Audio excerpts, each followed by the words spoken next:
सरकार उसके पीछे खड़ी है और आपका सौभाग्य है कि रक्षा मंत्री के रूप में इसी माटी के सपूत अजय भट्ट भी उन सैनिकों के प्रोत्साहन के लिए सीमावर्ती क्षेत्रों में निरंतर प्रवास करते हैं।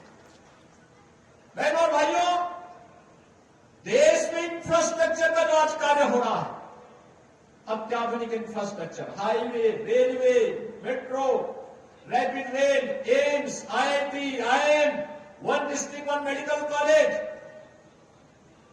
और उत्तराखंड के लिए तो मेरा तो बचपन ही उत्तराखंड में व्यतीत हुआ था।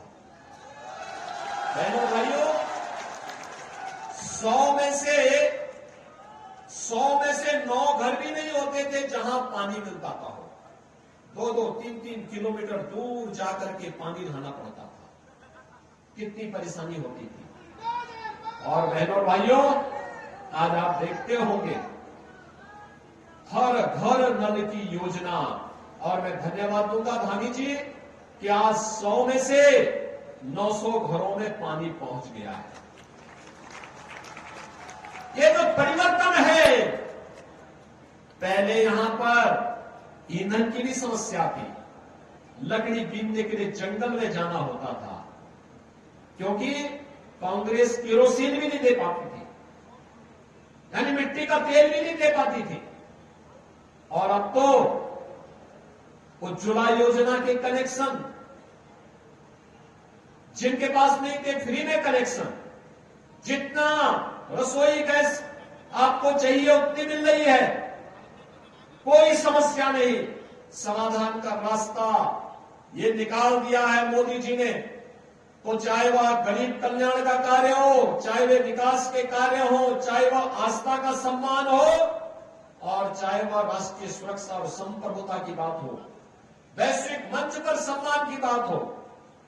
बहनों और भाइयों, आजादी के बाद देश का सबसे अच्छा जो स्वर्ण युग माना जाएगा वह मोदी जी के कार्यकाल के 10 वर्ष हैं, और इसलिए मोदी जी के 10 वर्ष के कार्यकाल में भारत ने जिन ऊंचाइयों को छुआ है उसमें और तेजी आनी है।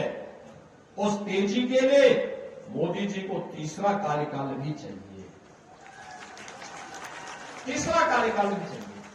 मैं पूछना चाहता हूं बहनों और भाइयों, क्या कश्मीर में धारा 370 कांग्रेस हटा पाती? क्या हटा पाती? ये तो इन्होंने ही दी थी।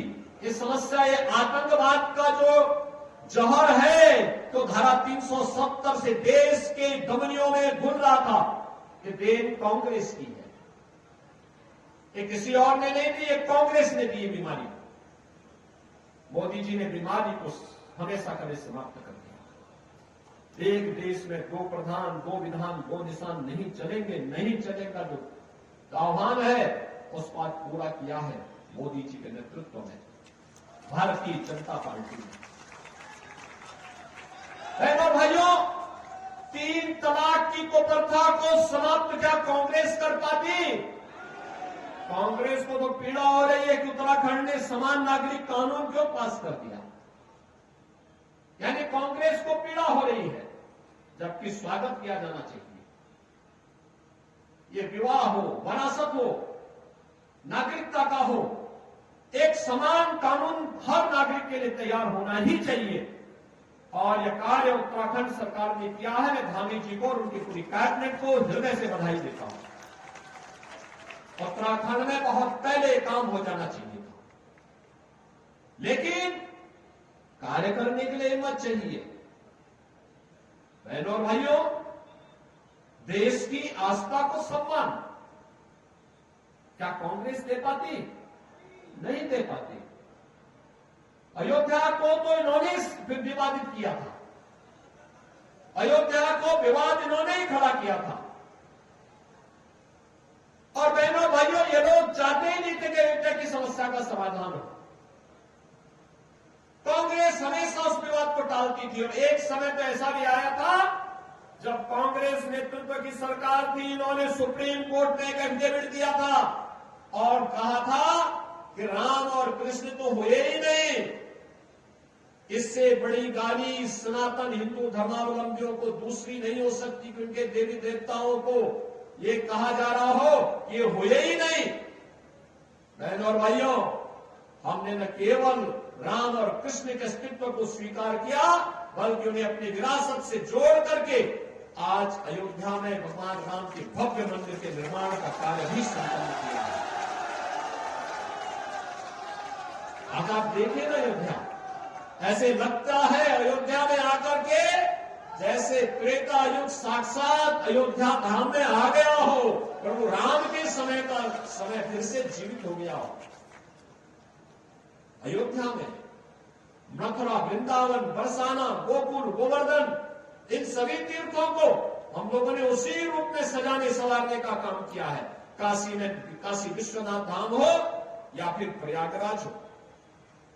बहनों और भाइयों, ऐसे ही उत्तराखंड में केदारनाथ धाम हो या बद्रीनाथ धाम, पूरी सुंदरता के साथ उनका सौंदर्यीकरण के कार्यक्रम को वर्तमान में भारतीय जनता पार्टी सरकार उन्हें एक नई पहचान के साथ देश और दुनिया के सामने प्रस्तुत कर रही है। 4 धाम की यात्रा की सफलता अपने आप में एक अद्भुत कहानी कहती है। ये भारतीय जनता पार्टी सरकार की देन। और बहनों और भाइयों, यही नहीं, अन्नदाता किसानों की बात हो, नौजवानों की बात हो, महिलाओं की समृद्धि और उनकी सुरक्षा की बात हो, आज आप देखते होंगे आज कोई संकट नहीं है। आज तो संकट उन्हीं लोगों में है जो भ्रष्टाचारी हैं। आज संकट उन्हीं के लिए है जो दुराचारी है। बेटी और व्यापारी की सुरक्षा के लिए जो खतरा था, संकट उसके लिए है। अब आप देखते होंगे, हम लोगों ने तो एक ही बात कही है यूपी में, भाई देखो, अगर कोई बेटी और व्यापारी की सुरक्षा के लिए खतरा बनेगा तो 2 ही जगह होगी, या तो जेल होगा या जहन्नुम होगा, तीसरी जगह नहीं मिलने वाली। तय कर लो कहां जाना है। और बहनों और भाइयों, आज देखते होंगे दंगा समाप्त। 7 वर्ष में कोई दंगा यूपी में नहीं हुआ है। कर्फ्यू नहीं, कोई कर्फ्यू नहीं, कोई कर्फ्यू नहीं। अब तो कावड़ यात्रा धूम धड़ाके के साथ निकलती है वहां पर, हर हर बम बम के साथ।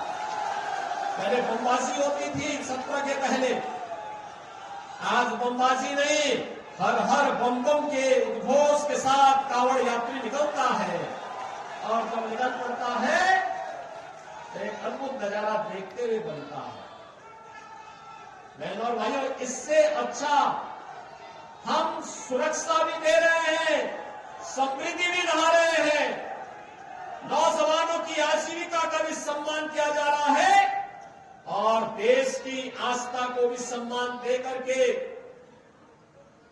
विरासत को आगे बढ़ाने का कार्य हो रहा है।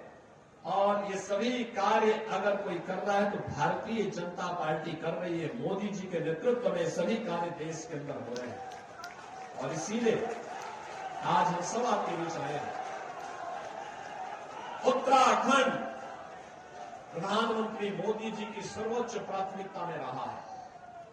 बहनों और भाइयों, उत्तर प्रदेश और उत्तराखंड का जो संबंध है उसको कोई अलग नहीं कर सकता। उत्तराखंड से जब नदियों का पानी आता है, उत्तर प्रदेश को उत्तम प्रदेश बनाने में सहायक होता है। बहनों और भाइयों, ये एक दूसरे से पूरी तरह रसे बसे हैं और इसलिए कभी कभी लोगों को एक गफलत होती है कि उत्तर प्रदेश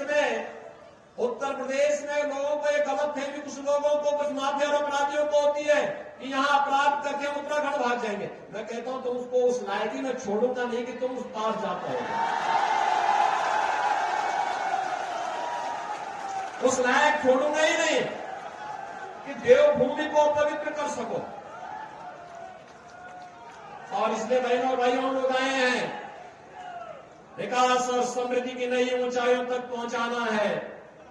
इसके लिए मोदी जी को तीसरा कार्यकाल आवश्यक है, तीसरा कार्यकाल। और यहां पे तो देखिए, धामी जी के नेतृत्व में उत्तराखंड में विकास हो रहा है। और बहनों भाइयों, ऐसे ही अजय भट्ट जी ने केंद्र में रक्षा राज्य मंत्री के रूप में, पर्यटन विभाग के मंत्री के रूप में विकास की ढेर सारी योजनाएं उत्तराखंड को दी हैं, नैनीताल और उधमपुर को दी हैं। पूरी अच्छे ढंग से आगे बढ़ाने के लिए उन्होंने कार्य किया और आज उसी का परिणाम है। वे यूपी में भी रुचि देते हैं। यूपी में हमारा डिफेंस कॉरिडोर बन रहा है, 6 रोड बन रहे हैं और उन 6 के 6 रोड में भी उनका पूरा सहयोग मिलता है उत्तर प्रदेश के अंदर भी, जिससे रक्षा उत्पादन के लिए आत्मनिर्भर बन सके भारत। प्रधानमंत्री मोदी जी के नेतृत्व में आज भारत विकास की जिन नई बुलंदियों को छूने के लिए आगे बढ़ा है। पैदा होता था कि हमें रक्षा आपूर्ति के लिए दुनिया पर निर्भर रहना पड़ता था और आज बहनों और भाइयों, रक्षा आपूर्ति न केवल भारत के अंदर भारत की इकाइयां कर रही है, बल्कि दुनिया के तमाम देशों को भी अब हम यहां से निर्यात करने की स्थिति में निर्यात कर रहे हैं। दुनिया आज हमारी तरफ देख रही है। नेतृत्व का भाव था, पहले नेतृत्व नहीं था, देश के बारे में नहीं सोचती, जाति के नाम पर लड़ाते थे, पुष्टिकरण की राजनीति करते थे, अराजकता पैदा करते थे। ये जो परिवर्तन देश में देखने को मिला है, आपके एक वोट ने क्या है? ये आपका एक वोट गलत हाथ में जाता था, देश को बर्बादी की ओर ले जाता था, आतंकवाद भड़काता था, भ्रष्टाचार बढ़ाता था, संप्रदाय के नाम पर समाज में तनाव पैदा करता था। आपने एक वोट बीजेपी को दिया, मोदी जी को दिया, देश का कायाकल्प हो गया, नए भारत का दर्शन हो रहा है, एक भारत श्रेष्ठ भारत के दर्शन हो रहे हैं। ग्लोबल पावर के रूप में बढ़ते हुए भारत को हम सब देख रहे हैं और हमारी पीढ़ी तो सौभाग्यशाली है, हम ये सब कार्य देख रहे हैं। और इसीलिए आज मुझे हल्द्वानी में आपके बीच में आने का आपने अवसर दिया। मैं जानता हूं कि उत्तराखंड तो हमारा उत्तराखंड तो राष्ट्रवाद के साथ होगा, राष्ट्र धर्म के साथ होगा, जहां भारत की जनता के हित में जो होगा उत्तराखंड वही होगा। और मुझे कोई संदेह नहीं कि आप सब कमल चुनाव चिन्ह के साथ मोदी जी को तीसरी बार कार्यकाल देने के लिए प्रतिबद्ध हो चुके हैं, फिर संकल्प थे। लेकिन एक दायित्व का निर्वहन करने की जैसे आज मुझे आपके बीच में आने का अवसर प्राप्त हुआ है और मैं आपसे अपील करने के लिए आया हूं। बहनों और भाइयों, मोदी जी का तीसरा कार्यकाल पहले 3 वर्ष में भारत को दुनिया की तीसरी बड़ी अर्थव्यवस्था के रूप में स्थापित करने के लिए बड़ा महत्वपूर्ण होगा। नौजवानों की नौकरी और रोजगार के लिए, महिलाओं की समृद्धि के लिए, किसानों की खुशहाली के लिए, व्यापारियों की रखवाली के लिए यह अभियान निरंतर आगे बढ़ना है और उस अभियान को लेकर के आज हम सब आपके बीच में आए हैं। मैं आज के इस अवसर पर आप सबसे अपील करूंगा, पहले ही चरण में 19 अप्रैल को आपके यहां मतदान है। अब कुल 5 दिन आपके पास बचे हैं, प्रचार के लिए 4 दिन बचे हैं और इसी में रामनवमी भी है, शारदीय आपके वासंती नवरात्रि, चैत्र नवरात्रि के आयोजन चल रहे हैं, पर्व और त्योहारों की धूम मची हुई है। इन त्योहारों को भी मनाना है, घर घर जाकर के अजय भट्ट बन करके, मोदी जी का प्रतिनिधि बन करके और आश्वस्त करिए कि बाकी चीज की चिंता नहीं करनी है, केवल एक ही बात की चिंता करनी है, 19 अप्रैल को चाहे मौसम कैसा भी हो, एक वोट भट्ट जी के चुनाव चिन्ह, कमल चुनाव चिन्ह पर जाना ही है। बस एक एक व्यक्ति को अगर आप तैयार कर लेंगे, भारी बहुमत से विजयी बना करके उत्तराखंड की 5 सीटों पर 5 कमल अगर मोदी जी के गले में हार डाल करके उत्तराखंड दे देगा तो देश तो तैयार बैठा है। पूरा देश, उत्तर दक्षिण पूरा पश्चिम एक ही आवाज है कि फिर एक बार